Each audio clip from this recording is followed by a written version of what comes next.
Mais pour faire ce que le trône de Dieu a révélé, il faut plus que la compétence. Il faut plus que les capacités. Il faut plus que les formations. 1 Jean 2, verset 20. Lisons ensemble. Vous avez reçu l'onction de la part de celui qui est saint et vous avez tous la connaissance. Waouh! Qui nous communique cette connaissance? C'est le Saint-Esprit. Dans Ésaïe 11, au verset 2, la Bible parle du Saint-Esprit comme l'esprit de connaissance. N'est-ce pas? C'est grâce au Saint-Esprit qu'un élève peut bien comprendre ses cours. Qu'un travailleur peut maîtriser son activité. Comprenez? On néglige le Saint-Esprit, mais il est capital. Je voudrais relever quelque chose d'important pendant qu'on évolue. Écoutez, on a un gros problème dans l'église aujourd'hui. Aujourd'hui, nous cherchons les capacités. C'est-à-dire l'augmentation des capacités, capacités dans tel domaine, tel autre. Aujourd'hui, on cherche quoi? Les compétences. Aujourd'hui, nous cherchons quoi? Les formations. Maintenant, quand on se forme, quand on acquiert des compétences, des capacités, ça développe quoi?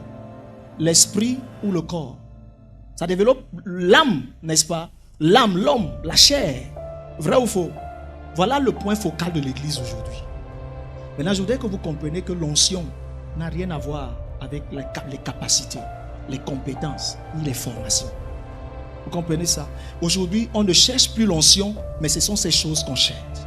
Et qu'est-ce que ça développe? Mon papa Dani faisait le geste tout à l'heure. Ça nous rend orgueilleux. Dans 1 Corinthiens 8 au verset 1, la Bible dit que la connaissance enfle, mais la charité édifie. Vous comprenez? Aujourd'hui, il y a des chrétiens que tu ne peux même pas saluer. Mais tu n'es pas à son niveau. Il garde la voiture, tu as mis ta voiture pour le saluer. Tu l'appelles frère, vous connaissez.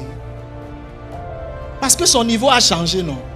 Est-ce que vous savez qu'aujourd'hui dans l'église, il y a des principes qui disent que si tu n'es pas à mon niveau, on ne marche pas ensemble. Il y a des personnes, on dit, oui, il y a des personnes qui disent que non, si tu marches avec quelqu'un qui n'est pas à ton niveau, il va te contaminer. Il va t'amener à régresser. C'est des choses qui se passent.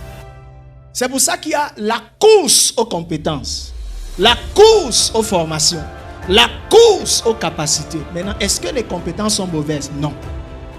Est-ce que les formations sont mauvaises? Non. Est-ce que avoir des capacités sont mauvaises? Non. Je vais te dire que si tu travailles et tu n'es pas capable d'être performant dans ton travail, tu vas perdre ton emploi. Je vais te dire que si tu n'as pas les compétences dans ton poste, d'accord, on va te reléguer. Si tu n'as pas de formation, même sur le plan spirituel, c'est important de se former. Mais il ne faut jamais remplacer la formation par l'onction. L'onction et la formation, c'est deux choses. Il y a beaucoup de personnes qui ont la formation et ils créent le désordre à l'église. Parce qu'ils amènent la Bible à dire les choses que Dieu n'a pas dit. Parce qu'ils manipulent. Quand quelqu'un est formé pour quelque chose, il peut te manipuler avec la chose. Toi qui ne connais pas, il va t'utiliser les termes grecs, les termes hébreux. Il va te balader partout. Et il va t'obliger à faire des choses que Dieu n'autorise pas. Juste parce qu'il connaît. Vous comprenez un peu? Juste parce qu'il connaît. Vous comprenez ça? Écoutez, l'onction amplifie les compétences. L'onction donne de la valeur aux formations. L'onction valorise les capacités qu'on peut avoir. Vous comprenez ça? Je prends un exemple dans Exode. Oholiab, quand Dieu a donné la vision de la construction du tabernacle à Moïse, il a dit qu'il a mis autour de lui Oholiab et les autres. Mais il dit qu'il a mis dans leur cœur la sagesse pour pouvoir faire ça. Cette sagesse, c'est l'onction.